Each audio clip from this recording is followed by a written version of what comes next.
Bonjour à tous, alors aujourd'hui je vous propose une étude de fonctions trigonométriques à destination des terminales spécialité maths, exercice d'un niveau un petit peu plus relevé que l'ordinaire. Donc, deux étapes. Tout d'abord, on va réduire l'intervalle d'étude. La fonction f, elle est définie sur R. Voilà, sinus 2x moins 2 sinus x plus 2x. Je rappelle en dessous une formule de duplication. Cos 2x, c'est 2 cos carré x moins 1. On va s'en servir, vous allez voir, pour la dérivée. Et donc, je vous ai dit deux étapes. Une première étape, on réduit l'intervalle. Et on va remarquer que la fonction est impaire et qu'il n'y a pas une périodicité, mais il y a une propriété, tous les deux pi. Et on verra ça à la fin graphiquement, ce que ça implique. Et donc, partie 2, on va étudier sur 0 pi. Voilà. Et donc, dérivée. Et pour l'étude du signe de la dérive, vous allez voir, c'est un petit peu plus dur que d'habitude. On est parti. Commençons, pour une fois, par la fin. Voici la courbe de la fonction. Vous voyez, beaucoup de petites variations. Ça a l'air très compliqué. Mais regardons en détail. Première chose, sur 0 pi, qu'est-ce qu'il se passe? Donc ici, la voici, sur moins pi pi. Alors première chose sur 0 pi, vous voyez, on a ici une fonction qui est impaire. On va le montrer. Donc la courbe est symétrique par rapport à l'origine. Donc ça veut dire qu'à partir de 0 pi, on arrive à en déduire moins pi 0. Ensuite, on a une petite propriété qui permet, eh bien, avec cette histoire de la question 1b, vous allez voir, de voir que la courbe sur les intervalles suivants, donc pi, 2 pi, etc., eh bien c'est la même, mais qui a été remontée. Donc vous avez une translation. D'accord. Et donc la courbe, elle se reproduit, mais pas comme d'habitude, on va dire horizontalement. Elle est reproduite en augmentant à chaque fois d'une certaine hauteur. Donc c'est une translation, toujours, la courbe est identique, mais translatée vers la droite et vers le haut. Donc ça peut être intéressant, et c'est justement la question 1 qui va permettre justement de trouver ces petites propriétés. Et puis après, la fonction sur R, c'est une répétition justement de toutes ces petites parties. Donc une fois qu'on connaît 0 pi, par symétrie, on connaît moins pi, pi, et ensuite par reproduction, comme ça, on arrive à avoir la courbe sur R. Donc vous voyez que c'est un joli exercice. Donc on est parti. Première chose, la fonction f est impaire. Alors comment on fait ça? Une fonction impaire, on prend donc un x quelconque dans R, et on va regarder f de moins x. Alors il se trouve que ça fait sinus, donc moins 2x, moins sinus moins x, plus 2 fois moins x. Alors la fonction sinus, vous savez qu'elle est impaire, d'accord, sur R. Ça veut dire ça que pour tout x, quand vous avez sinus moins x, le moins a le droit de sortir, ça fait moins sinus x. Donc f de moins x, ça donnera moins sinus 2x. Le moins a le droit de sortir du sinus. Ici, on aura plus 2 sinus x, et là, moins 2x. Et on peut factoriser par ce moins. Et dedans, on retrouvera donc sinus 2x, moins 2 sinus x, plus ici 2x. Et donc, on retrouve exactement moins f de x. Et ça, c'est la caractérisation d'une fonction impaire. Donc, la fonction f est impaire sur R. Première conséquence, sa courbe est symétrique par rapport à l'origine. Deuxième chose, on regarde, quel que soit x appartenant à R, on va regarder f de x plus 2pi. Donc, je remplace x par x plus 2pi. On va aller doucement. Moins 2 fois sinus x plus 2pi, plus 2 fois x plus 2pi. Je développe à l'intérieur. J'ai donc 2x plus 4pi, moins 2 fois. Alors, je rappelle, sinus est impair, mais elle est aussi, surtout, périodique. Sinus est 2pi périodique. Autrement dit, sinus de x plus 2pi, c'est pareil que sinus x. Et là, je développe, ça fait 2x plus 4pi. Sinus étant 2pi périodique, si je rajoute 4pi, qui est un multiple entier de 2pi, eh bien, je reviens sur sinus 2x. Parce qu'une fonction, finalement, 2pi périodique, elle est 4pi périodique. Elle est aussi 6pi périodique, 8pi périodique, etc.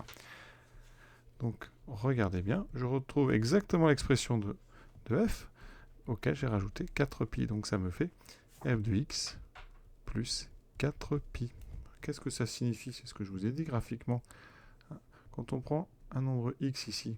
Et là, par exemple, je vais prendre 2pi, 4pi. Si vous savez, si vous connaissez f de x, eh bien pour avoir 2pi plus loin, vous allez devoir juste ici, mais rajouter en fait 4pi. On rajoute 4pi en hauteur. Donc ici, chaque fois que vous avancez de 2pi, on monte de 4pi. Donc c'est une translation.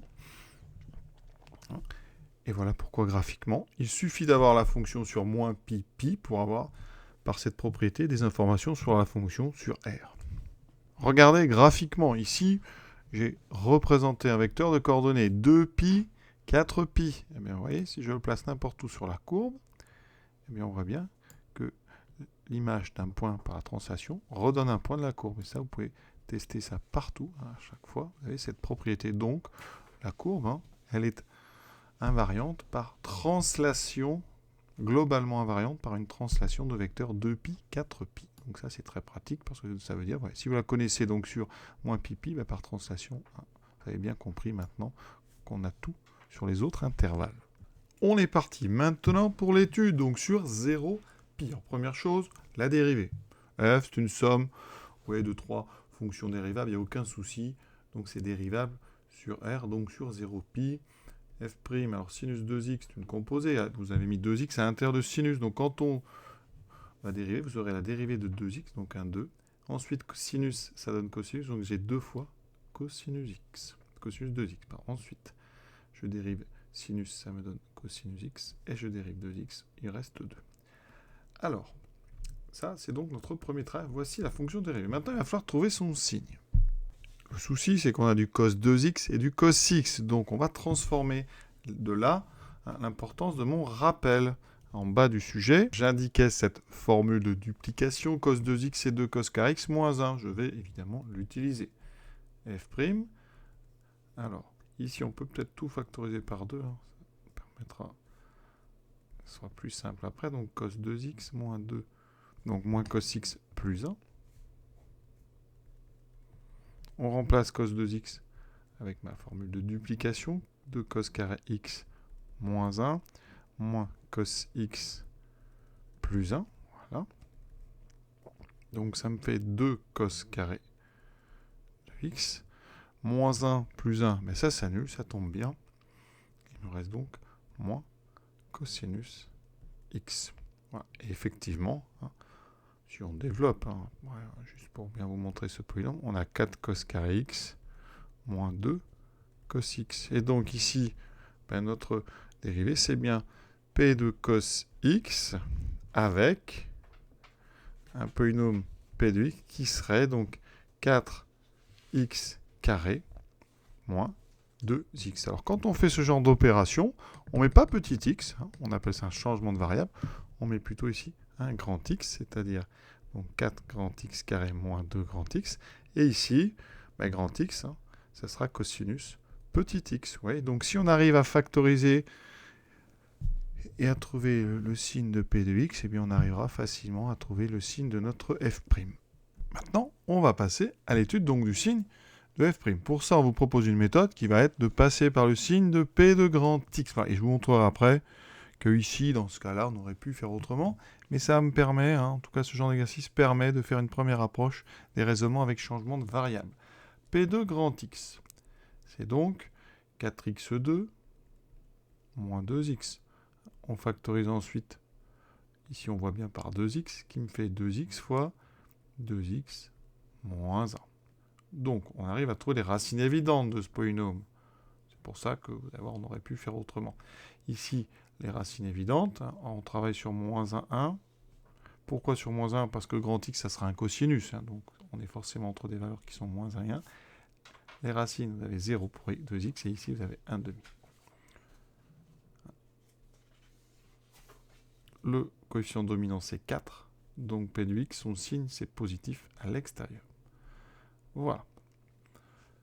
Donc voilà donc le signe de P sur moins 1, 1.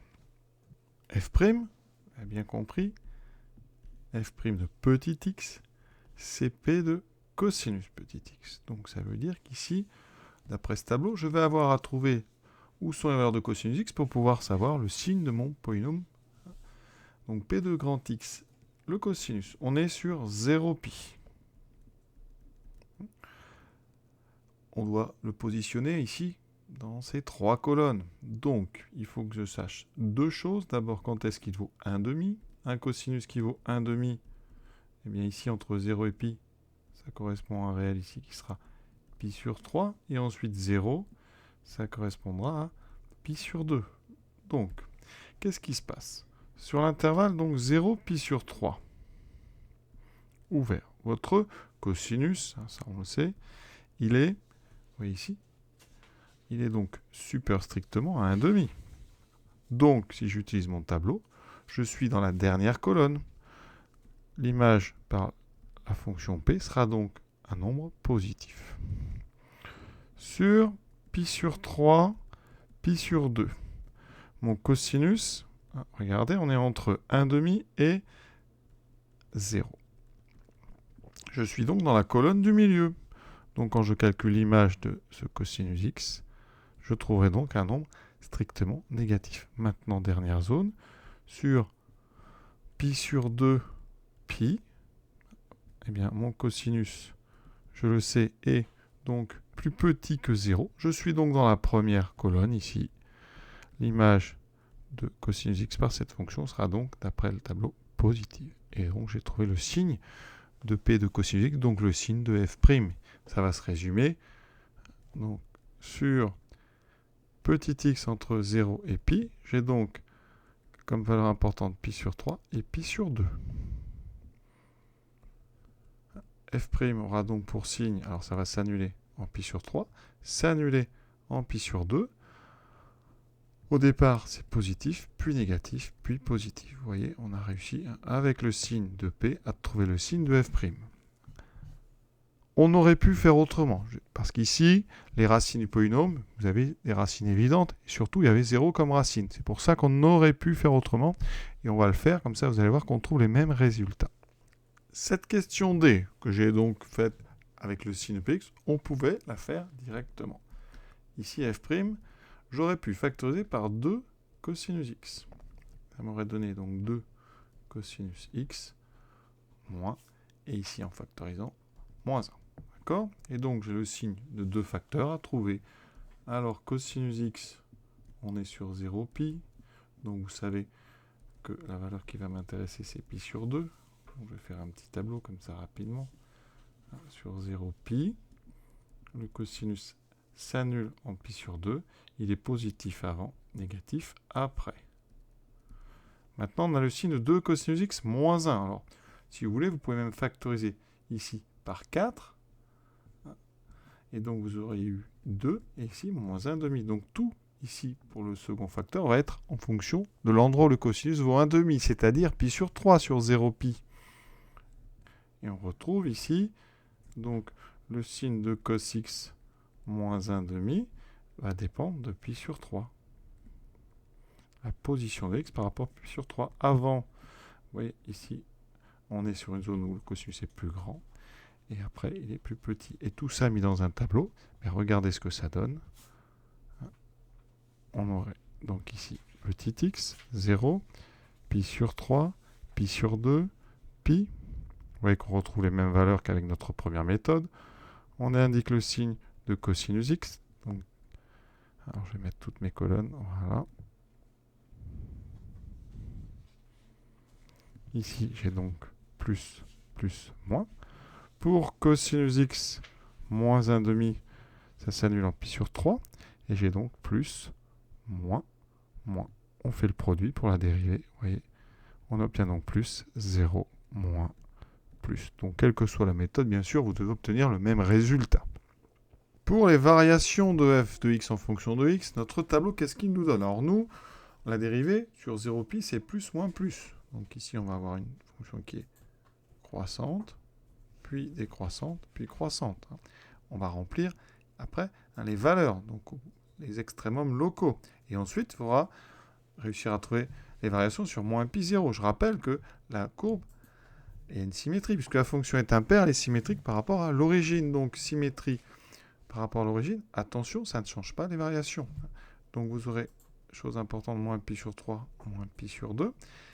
De 0 à pi sur 3, elle est croissante strictement. Donc de moins pi sur 3 à 0, elle est aussi croissante strictement. Donc on va être obligé ici d'enlever ceci et de faire une seule variation de moins pi sur 3 à pi sur 3. Ensuite, de moins pi sur 2 à pi sur 3, elle va rester décroissante. Et ensuite, de moins pi à moins pi sur 2, elle va être croissante. Si vous avez un doute, eh bien, vous faites un petit dessin rapide. Vous avez une courbe qui est croissante, décroissante, croissante. Si vous faites une symétrie centrale, oui, elle va rester ici croissante. Cette partie ici, ben, vous allez la retrouver comme ceci. D'accord? Donc, elle restera décroissante. Et cette partie-là, elle sera comme ça. Donc, vous voyez, on a bien croissante, décroissante, croissante, décroissante, croissante. Reste à calculer les valeurs. Alors, dans ce tableau, il me faut f de pi sur 3. Donc, je remplace dans l'expression. Ça fait sinus 2pi sur 3, moins 2 sinus pi sur 3, plus 2 fois pi sur 3. Alors, sinus 2pi sur 3. On rappelle, le cosinus vaut, donc ici, en pi sur 3, ça vaut 1,5. Donc, en 2pi sur 3, le cosinus, c'est moins 1,5. Là, il me faut le sinus. Donc, c'est racine de 3 sur 2. Pour 2pi sur 3, on est en haut. Donc, j'aurai ici racine de 3 sur 2, moins 2 fois racine de 3 sur 2, plus 2pi sur 3. Donc, résultat, 2pi sur 3, moins, on fait la soustraction, il me reste racine de 3 sur 2. On prendra la calculatrice pour donner une valeur approchée ensuite. En pi sur 2, ça devrait aller plus vite. On aura donc sinus 2 fois pi sur 2, c'est-à-dire sinus pi, moins 2 sinus pi sur 2 qui vaut ici, donc sinus pi sur 2, ça vaut 1, plus 2 fois pi sur 2. Donc j'obtiens 0, moins 2, plus pi. J'obtiens donc pi moins 2. Donc ça, c'est à peu près 1,14. Il me reste donc, alors ici, je vais mettre pi moins 2. Il me reste l'image de pi. Donc j'ai sinus de pi qui vaut 0, moins sinus pi qui vaut 0, plus 2 fois pi, donc 2pi. Donc ici, j'ai 2pi. Et ici, hein, on a donc 2pi sur 3 moins racine de 3 sur 2. Par symétrie centrale, vous allez trouver des opposés. Donc ici, vous trouverez racine de 3 sur 2 moins 2pi sur 3. Ici, vous trouverez l'opposé de pi moins 2, c'est-à-dire 2 moins pi. Et ici, vous trouverez l'opposé de 2pi, c'est-à-dire moins 2pi. Ça me donne, comme valeur approchée, 1,23. Effectivement, regardez la courbe. Donc, sur moins pi pi, on a un maximum ici, hein, qui est donc de coordonnées. Alors, c'est le point ici. D, hein, de coordonnées, c'est celui-là, le E. C'est donc 1,05, 1,23. Alors, 1,05, ça correspond, vous avez bien compris, à pi sur 3. Et 1,23, c'est ce qu'on a trouvé, voilà la machine. Ensuite, le minimum est atteint donc en pi sur 2 et 1,14. À valeur approchée, c'est ce qu'on avait annoncé. C'est donc pi moins 2. Je crois qu'on a bien travaillé. J'espère que vous avez bien compris tout ça. Je vous souhaite une bonne fin de journée. À très bientôt.